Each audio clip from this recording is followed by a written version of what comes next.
오늘 자게 되면 13강 세 번째 시간입니다. 성령님은 누구신가? 성령은 필수적이다. 변화를 위해서 성령은 필수적이다. 첫 번째는 말씀이었고요. 두 번째, 성령은 필수적이다. 세 번째, 오늘로서 이제 마지막 마무리를 합니다. 그리고 이제 다음 시간에 이제 기도에 대해서 우리가 살펴보게 됩니다. 2번이죠. 54페이지 2번을 보시면 성령은 예수 그리스도 안에서 세상을 이기며 풍성한 삶을 살도록 하신다. 성령님이 우리를 이기게 하시고 풍성한 삶을 살도록 하신다고 합니다. A번에 이 세상에서 성령은 언제까지나 어디에나 계신다. 당연하죠. 하나님이시니까요. 성령의 저자이시며 성경의 저자이시며 효과적인 말씀 선포를 위한 능력이시다. 말씀을 선포하려면 성령님이 필요하다는 거죠. 고린도전서 2장 2절부터 5절을 보도록 하겠습니다. 내가 너희 가운데 거할 때에 약하고 두려워하고 심히 떨었노라.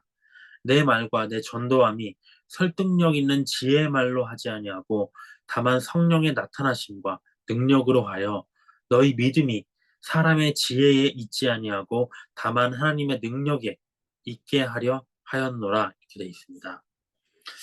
바울도 사람이거든요. 그래서 약하고 두려워하고 심히 떨었다고 합니다. 근데 바울의 그런 서신서들을 보면 그런 모습이 안 보이거든요. 할 말 다 하고 담대하고 이렇게 보이는데 마음속에서는 많은 이런 두려움이 있었던 것 같습니다. 왜 특별히 고린도 교회에서 교회 성도들에 대해서 이러한 두려움을 가졌는가? 우리가 고린도서에서 나오는 내용들을 보면 뭐 분열이 일어났고요. 뭐 예수파다, 바울파다, 뭐 이렇게 나눠졌잖아요. 그리고 음행이 있었습니다. 아비의 첩을 통관하는 일을 방치하고 하는 일들. 또 각종 죄들, 우상 숭배와 뭐 재물에 게 바친 어떤 그런 우상의 재물들을 먹는 죄와 이런 죄들이 정말 상상 초월하는 죄들이 난무하는 지역이었어요. 그러니까 바울은 정통 율법에 가까운 정말 유대교인으로서 상상할 수도 없는 일이죠. 더럽고 정말 보기만 해도 끔찍하고 지겹고. 그러니까 어찌 보면 죄에 많이 연루되지 않은 사람이 어, 우리를 보는 심정이겠죠. 아, 저 사람은 왜 저런 모양일까? 이런 일이 교회에서 어, 이런 죄들이 있다는 것이 말이 돼? 실제로 우리 교회에 와서 그렇게 충격받고 나간 사람도 여럿 있잖아요. 그러니까 바울도 마찬가지였죠. 두렵웠습니다. 근데 그런 바울조차도 그럼 어떻게 했느냐? 그들 앞에 설 때 인간적으로는 두려웠지만 더더욱 그럴수록 하나님을 의지했다고 합니다. 하나님의 말씀을 이런 곳에 선포하려면 사람의 지혜의 말로는 부족했다는 거죠. 바울과 같이 박식한 성경에 박식한 학자들의 말로도 부족했다는 겁니다. 성령의 능력이 필요했어요. 저도 꼭 이런 사람들이 아닐지라도 저도 말씀을 이제 전하면서 특별히 새신자들을 몇몇 한두 명이지만 이렇게 그들에게 말씀을 전하면서 많은 어려움에 사실 봉착을 했었어요. 어떻게 해야 전할 수 있을까? 이 바울과는 좀 다른 측면이죠. 어떻게 해야 이들을 관심 갖게 하고 이들이 마음에 남을 만한 한마디를 해도 이들이 정말 영혼에 새길 만한 말씀을 가질 수 있을까? 그래서 우리 교회를 나중에 떠날지라도 어디에 갈지라도 예수의 이름을 하면 그런 한 가지의 말씀이라도 생각날 수 있을까? 아무리 노력을 하고 실제로 열심히 했지만 결국에는 성령님의 능력이 필요한 것 같아요. 가르치는 자에게도 배우는 자에게도. 그래서 항상 예배 시작하기 전에 요즘 그럽니다. 사실 우리 성도들끼리 있을 때는 안 그래요. 원래 우리 같이 교회 다녔던 사람들끼리 있을 때는 담대하게 하는데 정말 한두 명이라도 새로운 분들이 오시면 예배 시작 전에 막 기도를 해요. 저 나름대로. 성령님 꼭 그 예배 시작하기 전에 제 기도문을 보시면 내용을 보시면 아실 수 있는데 성령님의 은혜로 해주십시오. 성령님의 지혜로 해주십시오. 이런 말이 나와요. 왜냐면 한마디의 말을 해도 성령님께서 그 사람을 감동시켜야 되잖아요. 그것들이 없으면 무익한 예배가 되니까요. 그래서 바울과 같은 마음으로 예배를 드리고 있는데 어찌됐든 간에 성령님은 말씀 선포를 위한 능력이 되신다. 그리고 성경의 저자시기 때문에 누구보다 성경에 대해서 잘 아신다는 거죠.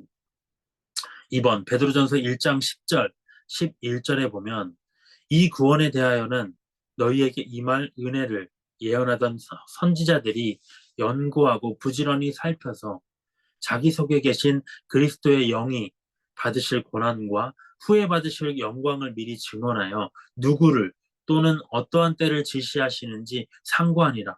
말은 어려워 보이는데 특별한 말은 아닙니다. 우리가 지금 이 복음, 구원에 대한 복음을 그리스도의 고난과 영광을 이렇게 우리가 쉽게 이해할 수 있는 거. 우리가 오랫동안 성경을 보고 배워왔죠. 하지만 그래서인가요? 우리가 사실 이러한 것들, 영적인 것들을 이해하고 깨닫고 믿는 것은 사실 기적에 가까운 일입니다. 우리가 믿지 않은 사람들한테 전해보면 알 수 있어요. 여기 보면 베드로전서에 보면 선지자들일지라도 그냥 한 번 보고 딱 아는 게 아니라 그리스도의 영이 그 선지자에게 임하여서 그가 연구하고 부지런히 살펴서 봤을 때 알 수 있었다는 거죠. 그래서 증언할 수 있었다는 겁니다. 그들조차도 성령님의 능력으로 이것들을 알 수 있었다는 거죠. 그러면서 그 선지자들은 무엇을 핵심으로 봤습니까? 누구를 또는 어떠한 때를 지시하시는지 상고를 할 수 있었다 하잖아요. 그러니까 성경을 볼 때 핵심은 이렇게 두 가지가 돼야 됩니다. 누구에 대한 말씀인가? 물론 주인공은 예수 그리스도겠지만요. 또 어느 때에 대한 내용인가 매우 중요해요. 모든 성경은 다 예언서잖아요. 그래서 어떠한 시기에 어떠한 때를 향한 말씀인가 이것을 아는 것이 매우 중요합니다. 왜냐하면 결과적으로는 재림을 향한 말씀들이기 때문이에요. 이러한 이해는 성령의 능력으로만 가능하다. 3번에 보면 죄에 대하여, 의에 대하여, 심판에 대하여 세상을 책망하신다. 우리가 지난번에 봤죠. 믿지 않는 사람들의 죄에 대한, 또 믿었지만 의롭게 살지 못하는 그 성도들의 죄에 대하여, 의롭지 못한 부분에 대하여, 또 심판, 성도들이 예수님을 믿고 천국을 상속받고 보장받았는데도 불구하고 계속해서 성도들을 공격하는 이미 심판받은 그 사탄에 대해서 책망하신다고 하셨습니다. 성령님께서. B번 신자의 삶 안에서 성령은 1번 신자의 영적 거듭남을 위해 새롭게 하시는 능력이시다. 영적 거듭남. 가끔 우리가 영적인 거듭남에 대한 체감도를 잊을 때가 많은 것 같아요. 요한복음 3장 5절에 보면 이렇게 되어 있습니다. 예수께서 대답하시되 진실로 진실로 너에게 이르노니 사람이 물과 성령으로 나지 아니하면 하나님의 나라에 들어갈 수 없느니라. 굉장히 중요한 문제예요. 물과 성령으로 거듭난다는 거. 물은 뭡니까? 물로 거듭난다는 게 뭘까요? 이건 회개죠. 우리가 침례, 세례요한이 침례를 줬잖아요. 깨끗하게 우리의 양, 우리의 죄를 씻도록. 그러니까 물로 거듭난다는 건 뭐냐면 자기 죄를 깨닫고 회개해서 씻어낸다는 겁니다. 근데 선한 양심의 강구예요. 내 양심을 씻어냈어. 물로 꽤 더러운 것을 쓸려 보내는 것처럼. 하지만 겉만 깨끗해지는 거거든요. 실상 그런 정말 자기 죄를 깨닫는 것, 물로 거듭나는 건 매우 중요하지만 더 중요한 건 뭐냐? 성령으로 나는 거예요. 성령이 뭐냐면 보증이거든요. 자기 죄를 깨닫는 것은 중요합니다. 죄를 깨닫지 않으면 그리스도가 필요하지 않고 영접하지도 못해요. 그렇기 때문에 죄의 인식은 물로 거듭나는 것은 그리스도를 믿기 위한 시작이 될 수 있죠. 그렇지만 내가 내 죄를 인식했다고 회개했다고 내가 구원받을 수 있습니까? 구원받지 못해요. 구원받기 위해서는 예수 그리스도를 믿어야 됩니다. 그렇게 믿고 구원받은 자만 성령의 보증을 받는다는 거죠. 성령으로 거듭난다는 거죠. 그러니까 성령으로 거듭났다는 건 뭐냐면 예수님을 믿었다는 겁니다. 회개하고 예수님을 믿었다는 것. 물과 성령으로 거듭난 자는 그렇게 되지 않으면 하나님의 나라에 들어갈 수 없다. 이 두 가지의 거듭남이 다 필요한 거예요. 우리가 실제 전도를 해보면 알 수 있잖아요. 근데 성령으로 거듭나기 전에 예수님을 믿기 전에 물로 거듭나는 것부터도 잘 안 돼요. 쉬울 것 같지만 그들에게 어, 너의 죄는 이렇고 이 죄를 회개해야 된다고 얘기를 하면 그것부터가 시작이 안 되거든요. 내가 왜 죄인이냐는 거죠. 그래서 이 두 가지는 매우 중요합니다. 요한복음 3장 6절, 7절, 바로 뒷구절이죠. 뒷구절을 보겠습니다. 육으로 난 것은 육이요, 영으로 난 것은 영이니 내가 너에게 거듭나야 하겠다는 말을 놀랍게 여기지 말라. 지금 니고데모에게 얘기했거든요. 주님, 사람이 모태에 들어갔다가 다시 나야 됩니까? 거듭난다는 게 있을 수 있는 일입니까? 다시 태어날까요? 이런 얘기를 했더니 예수님이 너 영으로 다시 거듭나는 거에 대해서 이해를 못하는 것 같은데 육으로 난 것과 영으로 난 것은 달라 이렇게 얘기하십니다. 육으로 난 것은 뭐냐면 모든 사람들이 다 경험해요. 육의 출생, 우리가 육신으로 출생 안 한 사람이 있습니까? 모태에서 다 나왔습니다. 근데 이거와 별개의 또 다른 출생이 있다는 거죠. 그건 뭐냐면 죽어있던 영의 소생입니다. 새로운 출생, 영이 다시 태어나는 것입니다.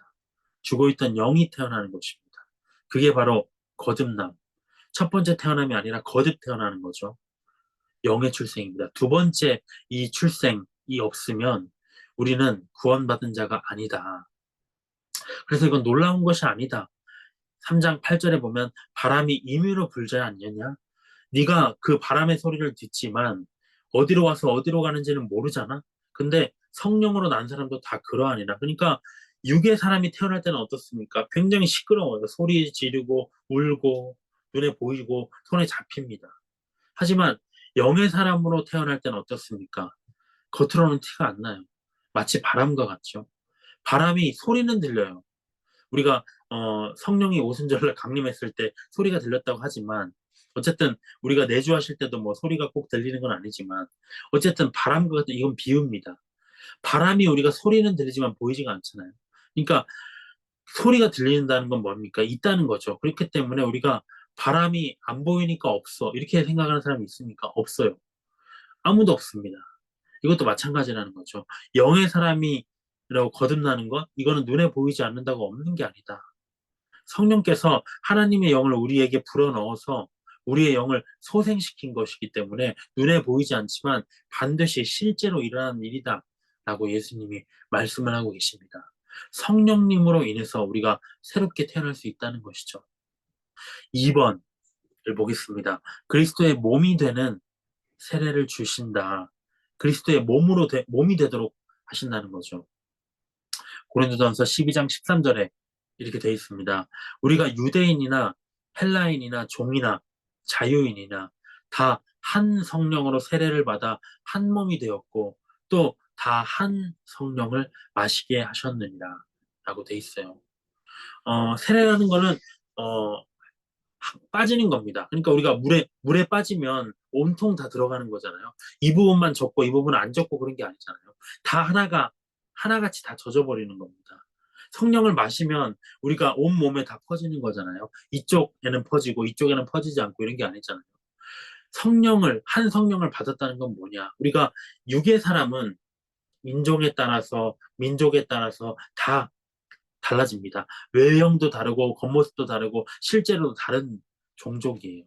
근데 예수님을 믿고 성령님을 마신 사람, 성령님을 영접한 사람, 성령으로 거듭난 사람은 이제 그러한 구분이 없다는 것입니다. 다 예수님을 믿은 그 순간부터, 성령님이 내주하시는 그 순간부터 다 한 영에 속한 자라는 것이죠. 구분이 없다. 그리스도의 몸 안에서 다 한 형제자입니다. 그래서 우리가, 세계 누구를 만나든지 간에 교인들을 보면 다 형제요, 자매라고 얘기하고 있잖아요. 그것처럼 이제 예수님을 믿는 그 순간, 믿는 자와 믿지 않는 자만 있을 뿐이지, 믿는 자 안에서는 차별이 없다라고 성경에서 얘기를 하고 있습니다. 그것을 누가 이루시는가? 성령께서 이루신다는 것이죠. 3번, 생명을 주신다라고 합니다. 로마서 8장 11절에는 예수를 죽은 자 가운데서 살리신 이의 영이 너희 안에 거하시면, 예수를 죽은 자 가운데서 살리신 이는 누굽니까? 하나님이시죠. 하나님의 영이 너희 안에 거하시면 그리스도 예수를 죽은 자 가운데서 살리셨던 이가 너희 안에 거하시는 그의 영으로 말미암아 너희 죽을 몸도 살리시리라. 어려운 것 같지만 매우 쉬운 구절이죠. 예수님을 믿었으니까 우리가 이런 얘기 하는 사람이 있어요. 예수님 믿었잖아. 그러니까 너희 영만 신경 쓰면 돼. 네가 영으로 살아가는 영원한 생명만을 네가 쓰고 있으면 되고 너희 죽을 몸 이거 언젠가 죽을 거잖아. 이 죽을 몸이 무슨 짓을 하든지 간에 신경 쓰지 않아도 돼. 이렇게 말하는 사람들이 있어요. 그렇게 하면 너무나 신앙이 편하겠죠. 뭐가 걱정이겠습니까?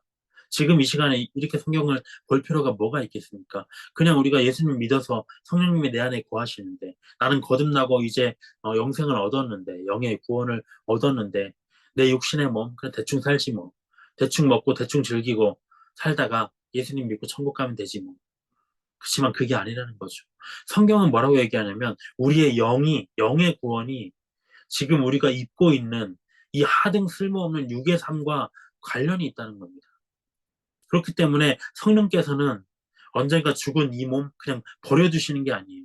이 몸에도 관심이 있어요. 저 사람의 몸, 예수 믿는 저 형제의 몸에 아직도 죄가 붙어 있는데 저 죄 내가 벗겨야 되겠구나.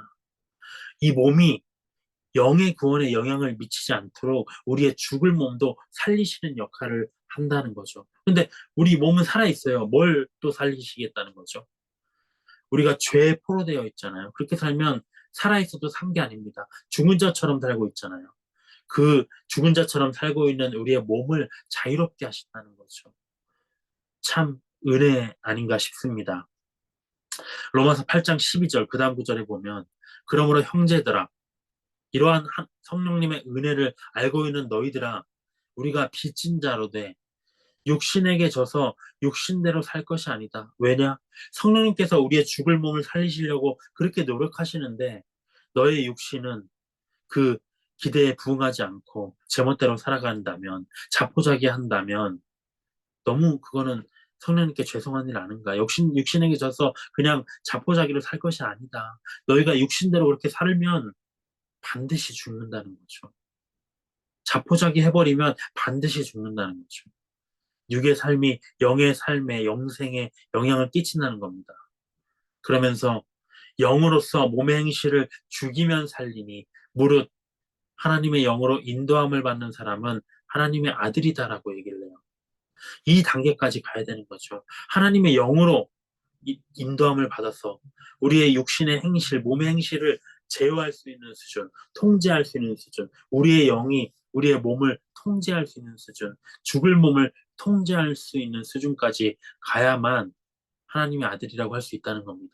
간편하게 우리가 예수님 믿고 구원받았다라고 하나님의 아들이다 라고 자신할 수 없다고 여기서는 못 받고 있어요. 하나님의 영으로 인도함을 받는 사람이어야지 죄에게 인도함을 받는 사람은 하나님의 아들이 아니라는 얘기입니다. 4번 그리스도 예수 안에서 인치신다. 인친다는 것은 속한 증거를 주신다는 겁니다. 보증. 아까 우리가 하나님이 예수님을 믿는 자에게 보증으로 성령을 주신다고 했어요. 보증을 받은 자는 예수님의 것으로 인쳐진다는 건 도장 찍혀져서, 낙인 찍혀져서 있다는 것이죠. 그러니까 성령님의 내주하심이 굉장히 중요합니다. 5번, 주님을 얼굴과 얼굴을 대하여 볼 때 완성될 우리의 상속에 대한 담보이다. 담보가 데파짓, 다운 페이먼트라고 되어 있네요. 우리가 잘 아는 단어. 우리가 해외에서 숙박할 때 데파짓을 내잖아요. 숙박하는 동안 이 시설을 망가뜨리지 않겠다 보증금을 내잖아요. 마찬가지로 천국을 하나님이 상속해 주겠다고 약속을 하셨는데 눈에 보이지 않아서 우리가 뭘로 믿겠냐는 거죠. 그 보증을 위해서 주신 것이 바로 성령님입니다. 그렇지만 우리가 주님과 얼굴과 얼굴을 대면해서 실제 그 나라를 상속받는 그 날에는 보증이 필요 없습니까? 보증이 더 이상 필요 없겠죠. 그때 완성이 되겠죠. 하지만 그 전까지 우리에게 담보로 주시는 것이 바로 성령님이다. 반대로 성령님이 떠나시면, 소멸하시면 여기에 대한 보증도 우리는 확신할 수 없는 것이죠. 6번에 그 안에 내재하시며 그리스도께 속한 증거가 되신다. 고린도전서 3장 16절 17절에는 너희는 너희가 하나님의 성전인 것과 하나님의 성령이 너희 안에 계시는 것을 알지 못하느냐? 누구든지 하나님의 성전을 더럽히면 하나님이 그 사람을 멸하시리라. 하나님의 성전은 거룩하니 너희도 그러하니라. 우리의 몸이 성전이라고 합니다. 그리고 하나님의 거룩하신 영, 성령님은 우리 몸에 우리 몸의 성전 안에 계신다는 거죠. 성전. 우리 몸이 성전이면 하나님이 우리 몸 어디에 계실까요? 영에 계시는지 혼에 계시는지 우리는 알 수 없습니다. 우리 안에 계세요. 그렇기 때문에 우리가 할 일은 우리의 몸의 성전을 계속해서 거룩하게 청소하고 유지시켜야 된다는 거죠. 근데 우리가 몸을 더럽게 하면 어떻게 되는가? 성전을 더럽힌 것과 마찬가지라는 겁니다. 그래서 우리가 성경은 특별히 몸 밖에 짓는 죄 이것도 있다. 근데 몸 안에 있는 죄를 경계해라. 왜냐? 그 안에는 성령님이 계시기 때문에 몸 안에 있는 죄가 따로 있다는 거죠. 고린도전서 6장 18절에 나와 있습니다. 음행을 피하라. 사람이 범하는 죄마다 몸 밖에 있거니와 심지어 살인도 심지어 어떤 도둑질도 이런 것들 다 몸 안에서 벌어지는 일들이거든요. 근데 음행하는 자는 자기 몸에 죄를 범하느니라. 너희 몸은 너희가 하나님께로부터 받은 바 너희 가운데 계신 성령의 전인 줄을 알지 못하느냐? 너희는 너희 자신의 것이 아니라. 우리가 많은 죄 중에 특별히 음행을 강조하는 이유, 성령님이 내주하시는 성전을 직접적으로 더럽히는 정말 최악의 죄이기 때문이거든요. 그러니까 사탄이 이 죄를 얼마나 좋아하겠습니까? 우리를 이곳으로 이끌기를 얼마나 좋아하겠습니까? 음행, 정말 끔찍한 죄입니다. 지독하고 끔찍한 죄예요. 7번, 그 아들 예수 그리스도 안에서 나타난 하나님의 진리의 증거가 된다. 진리의 성령께서 예수님에 관한 것들을 증언하시기 때문에 또 믿는 자가 하나님의 자녀임을 나타내는 증거가 되신다. 증거가 자꾸 되시네요. 로마서 8장 16절에 이렇게 되어 있습니다. 성령이 친히 우리의 영과 더불어 우리가 하나님의 자녀인 것을 증언하시나니. 우리가 하나님의 자녀라는 증거가 뭔가요? 하나님의 자녀라는 증거. 하나님의 영으로 인도함을 받는 자라고 아까 했잖아요. 근데 15절에 나와 있습니다. 더욱 직접적으로 하나님의 영으로 인도함을 받는 사람은 어떤 행실을 보이는가? 어떠한 행동을 보이는가? 너희는 다시 무서워하는 종의 영을 받지 아니하고 양자의 영을 받았으므로 우리가 아빠 아버지라고 부르짖느니라. 이 말 참 따뜻한 말씀이에요. 참 간사님 또 기억나시는지 모르겠지만 우리가 지난번에도 제가 얘기했었는데 어, 그 미국 가서 갈보리 채플이죠. 거기 가서 그 어떤 되게 경치 좋은 언덕에 있는 무슨 갈보리 채플에 갔잖아요. 따뜻하고 정말 좋았어요. 코스타메사보다 더 분위기가 좋더라고요. 서로 반겨주고 안에 쿠키 놓고 커피 마시고 하는데 교회에 딱 들어갔는데 그 젊은 목사가 30대 정도 됐던 것 같아요. 그 친구가 자기는 아빠라고 부른다는 거예요. 그날 설교가. 그래서 늘 친밀하게, 늘 기쁘게, 즐거움으로 아빠, 아버지 이렇게 일상생활을 한다라고 얘기를 했던 설교를 기억합니다. 아빠, 아버지. 우리가 하나님의 증거라는, 자녀라는 증거는 하나님을 아빠, 아버지라고 부르는 거예요. 왜 선우는 나에게 아빠, 아버지라고 빨리 부르지 않는 건가? 증거, 증거를 찾아내야 돼 있어요. 아빠, 아버지라고 불러야 되잖아요. 근데 그게 아무것도 아닌 것 같지만 우리가 꺼리낌 없이 아빠, 하나님을 아빠, 아버지 이렇게 부르는 그 자체가 성령님께서 친히 우리의 영에게 증언을 하신 겁니다. 우리의 영에게 하나님이 네 아빠, 아버지야. 우리 영에게 알려주셨다는 거죠. 그렇기 때문에 우리가 머리로 알았기 때문에 마음으로 믿었고요. 마음으로 믿어서 입술로 고백되는 역사가 일어났다는 겁니다. 그러니까 엄청난 증거예요. 사실 이게. 8번 주 예수 그리스도에 대해 증거하신다. 그를 영화롭게 하신다. 성령님의 증언을 받을 때 예수님은 영화롭게 되세요. 우리가 누군가를 칭찬할 때 그 사람은 너무 기뻐하잖아요.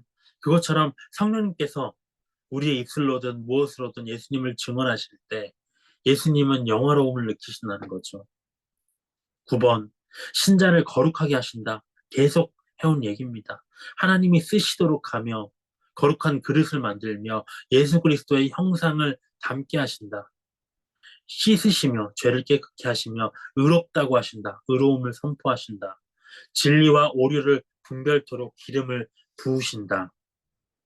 요한일서 2장 20절에는 너희는 거룩하신 자에게서 기름 부음을 받고 모든 것을 안다고 돼 있습니다.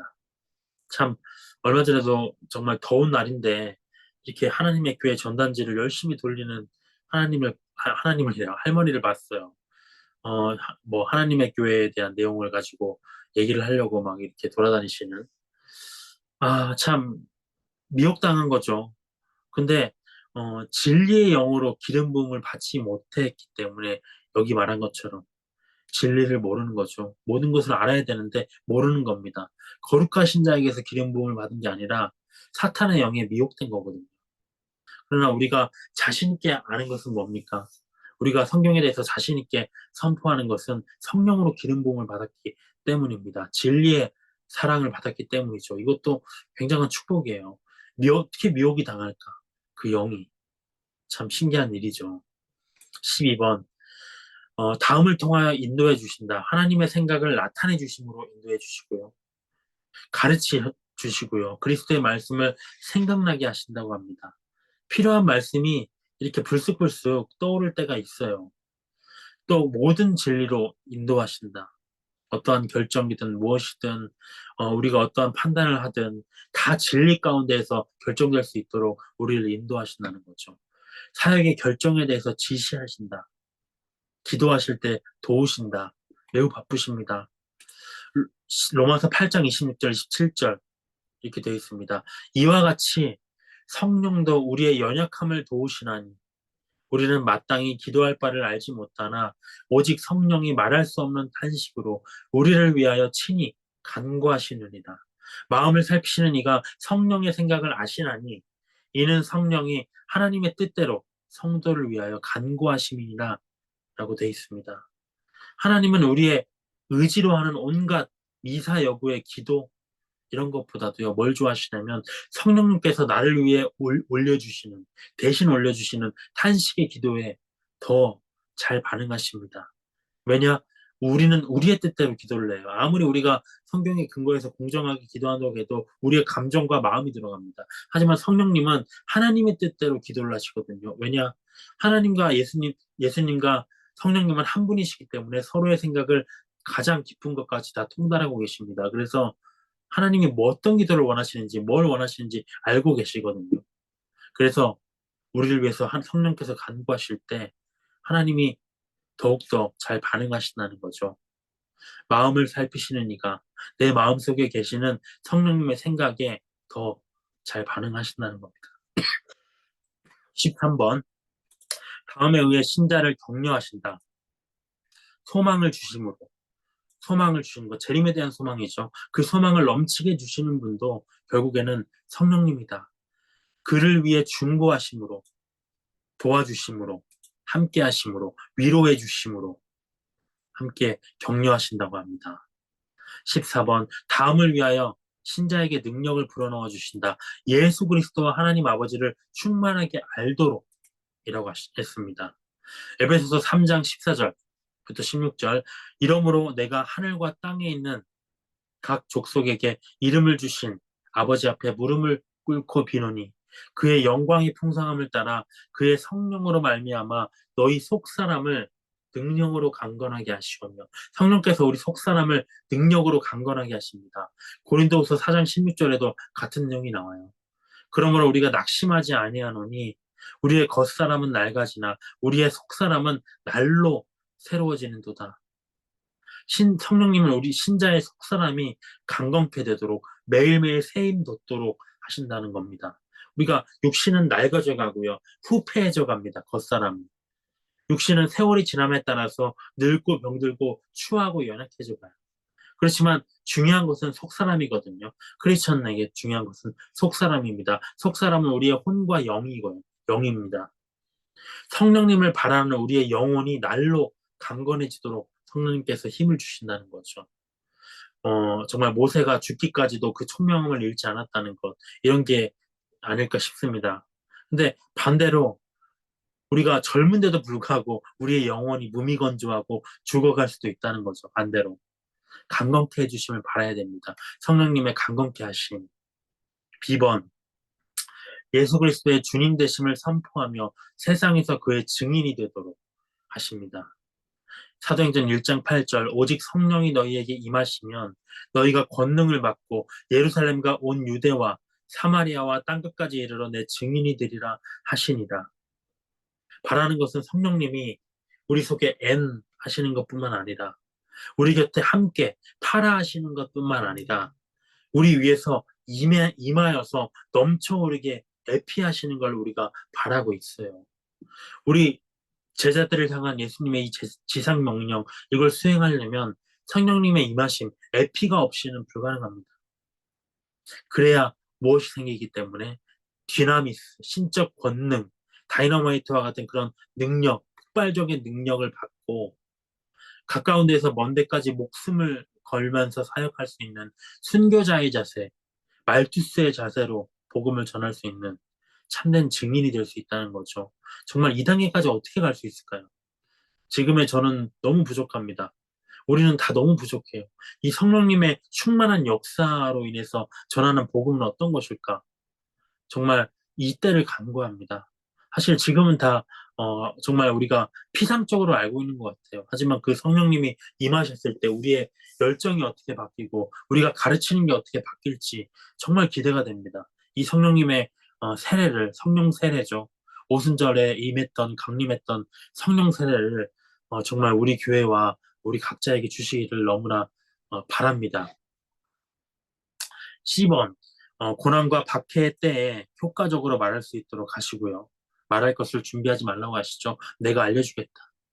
육신의 정욕을 따르지 아니하도록 도와주십니다. 갈라디아서 5장 16절, 내가 이르노니 너희는 성령을 따라 행하라. 그리하면 육체의 욕심을 이루지 아니하리라. 참 이 구절 정말 힘들어요. 로마서 9절에도 성령과 육신의 싸움에 대한 내용이 나오지만 육체의 욕심을 이루고 싶지 않거든요. 근데 육체의 욕심이 너무 강해요. 어떻게 되는가? 성령을 따라서 행해야죠, 그냥. 행하는 것. 지금 이 시간이 성령을 따라 행하는 시간입니다. 하나님을 예배하고 찬양하고 기도하고 하나님을 생각하는 하나님 안에서 교제하는 이 시간이 성령을 따라 행하는 시간이에요. 그러니까 우리가 한 번의 육체의 욕심을 거부하고 끌어내고 밀어내는 것만으로 그것이 떨어져 나가지 않다는 것이죠. 성령을 따라 우리가 행할 때 그것이 이루어지지 않는다는 겁니다. 우리가 이 자리에 모인 이유가 바로 그것이죠. 15번, 다음을 위하여 신자를 채워주신다, 이끄신다. 새롭고 보다 높은 삶의 영역을 위하여 보이는 눈앞의 것들만 쫓아가면서 종종종 살지 않고 하늘에 계신 소망을 우리가 깨닫고 추구하면서 살 수 있도록 성령께서 우리를 이끌어 가신다고 합니다. 효과적인 사역을 위해서 또 채워주시고요. 16번, 사역을 위한 영적 은사를 주신다. 성령 은사죠, 이거는. 우리가 알다시피 병고침과 정말 교회를 유익하게 하는 것들. 또 17번, 그의 변화시키는 능력으로 그리스도를 닮은 성품, 영적 열매 맺기를 개발시킨다. 성령의 열매죠. 아까 성령 은사가 교회의 몸을 세우는 것이라면 성령의 열매는 신자 안에서 맺어지는 겁니다. 내 안에서 맺어지는 상품이에요. 정말 이것들이 맺어져야 됩니다. 이제는. 18번, 예배를 드릴 때 신자를 돕는다고 합니다. 예배할 때 정말 필요해요. 예배할 때 정말 졸고 딴 생각하고 예배가 은혜가 안 되고 이렇게 되면 안 되거든요. 성령님께 예배할 때마다 늘 기도해야 됩니다. 온전한 예배가 될 수 있도록 지켜주세요. 아무것도 내 예배를 방해하지 않도록 성령님께서 지켜주세요. 늘 기도해야 됩니다. 빌립보서 3장 3절에 하나님의 성령으로 봉사하며 그리스도 예수로 자랑하고 육체를 신뢰하지 아니하는 우리가 할례파다라고 돼 있어요. 성경이 인정하는 진정한 할례파가 뭐냐? 이스라엘이 할례파가 아니라 하나님의 백성으로 구별됐다는 거죠. 할례파라는 건. 하나님의 백성으로 구별된 진정한 크리스천의 특징은 뭐냐? 끝에서부터 보면 우리가 육체를 신뢰하지 아니하는 거라고죠. 육체가 원하는 걸 거부하는 게 바로 진정한 할례파입니다. 두 번째, 예수를 자랑하는 자죠. 교회 안에서 또 교회 밖에서 나를 자랑하는 것이 아니라 예수의 은혜만을 자랑하는 것이 진정한 크리스천이라는 겁니다. 그리고 마지막 세 번째, 성령으로 봉사하는 자가 크리스천이라는 겁니다. 교회 안에서 내 능력으로는 봉사 못하는 것 같아요. 요새 정말 절실히 느낍니다. 성령으로 봉사해야 돼요. 성령으로. 우리가 봉사하고 섬기고 교제할 때도 늘 성령님이 역사하시기를 기도합니다. 마지막 19번. 근심케 하지도 말아야 하며 성령님을 억제, 소멸되지 않게 해야 된다라고 되어 있어요. 성령님은 인격이 있으신 분인 것이거든요. 그래서 우리가 하나님의 뜻을 거부하고 어긋나는 일을 하면 성령님께서 근심하고 탄식하시고 슬퍼하십니다. 끝내 우리의 완고함을 어, 거- 끊어내지 않으면 심지어는 억제, 소멸되신다는 거죠. 성령님을 근심케 하지 않는 우리가 됐으면 좋겠습니다. 성령은 필요하다. 반드시 변화의 필수적인 부분입니다. 말씀과 함께 성령님이 우리 교회에 충만히 역사해 주시기를 간절히 바랍니다. 기도로 마치겠습니다. 주님, 이 시간을 감사드립니다. 성령님의 역사로 우리의 육신을 강건케 도와주시옵소서. 너무나 연약하여서 늘 넘어지고 늘 미혹당하고 유혹당하고 죄에 넘어지고 크리스천의 삶이 아니라 정말 봉사와 헌신의 삶이 아니라 아직도 나의 죄에 전전긍긍하는 그러한 삶을 살 때가 많습니다. 주님, 우리의 마음을 성령의 역사하심으로 채워주시옵소서.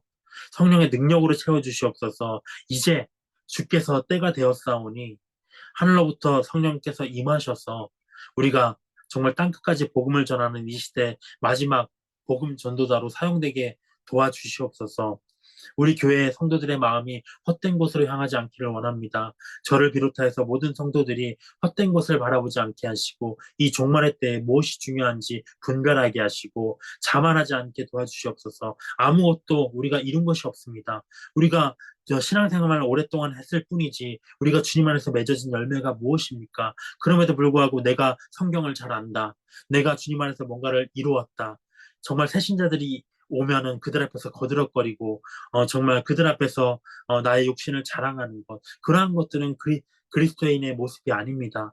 우리조차도 아직 맺어가야 할 성품들이 너무나 많습니다. 그러한 교만함과 높은 마음들을 다 주 앞에 내려놓고 오직 성령의 능력으로 봉사하고 예수를 자랑하고 육체를 신뢰하지 않는 자들이 되게 하여 주시옵소서. 우리를 이끌어 주시기를 바라오며 예수님의 이름으로 기도드립니다. 아멘.